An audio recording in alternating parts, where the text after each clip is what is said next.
ہے اس مقام کو مقام شیر فضا کے نام سے یاد کیا جاتا ہے۔ روایت میں ملتا ہے کہ جب امام حسین علیہ السلام چھوٹے تھے تو پیغمبر اسلام کی خدمت میں ایک شخص آیا، آپ کا صحابی تھا۔ صحابی نے آنے کے بعد ایک چھوٹا سا شیر کا بچہ پیغمبر اسلام کو ہدیہ کیا تھا۔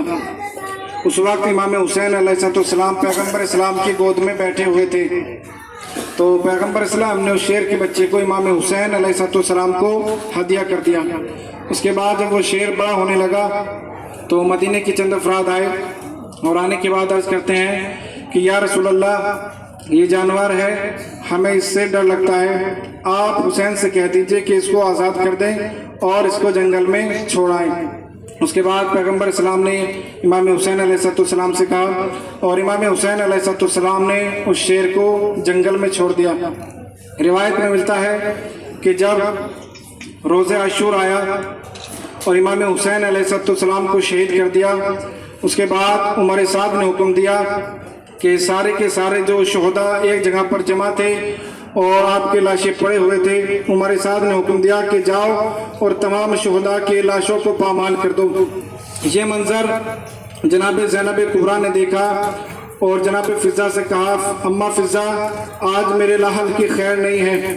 اس کے بعد جناب فضا خیمے سے باہر آئی اور آنے کے بعد اپنے ہاتھوں کو بلند کرنے کے بعد پروردگار کی بارگاہ میں کہا، پروردگار، تیرے رسول نے مجھے 3 دعاؤں کی قبولیت عطا فرمائی تھی، 2 دعائیں میری قبول ہو چکی ہیں، ایک دعا باقی ہے اور وہ یہ ہے کہ میری آواز کسی بھی جگہ جا سکتی ہے۔ پروردگار، میں کچھ اور طلب نہیں کرتی، بس میری آواز کو اس شیر تک پہنچا دے کہ جس کو امام حسین علیہ السلام نے بچپن میں آزاد کیا تھا، اور اس شیر کا نام ابو حارث تھا۔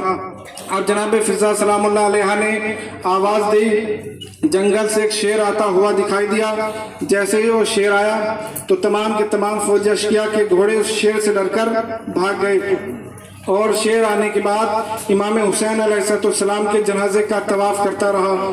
پوری رات اس شیر نے، جس کا نام ابو حارث تھا، امام حسین علیہ السلام کے جنازے کی حفاظت کی۔ میں کہوں گا، اے فضا، آج کی شب تو تم نے امام حسین علیہ السلام کے جنازے کو پامال ہونے سے بچا لیا، لیکن جب صبح 11 محرم کی صبح نمودار ہوئی تب دوبارہ سے عمر سعد نے حکم دیا اور تمام فوج اشکیا نے آنے کے بعد تمام گھوڑوں سے امام حسین علیہ السلام کے جسم کو پامال کر دیا۔ خداوند عالم ظالمین کے اوپر اپنی لعنت کو قرار دے۔ انشاءاللہ ابھی ہم زیارت پڑھیں گے، زیارت حضرت فضا سلام اللہ علیہ پڑھتے ہیں، اپنی طرف سے اپنے والدین تمام مومنوں اور مومنات کی طرف سے قربتاً اللہ۔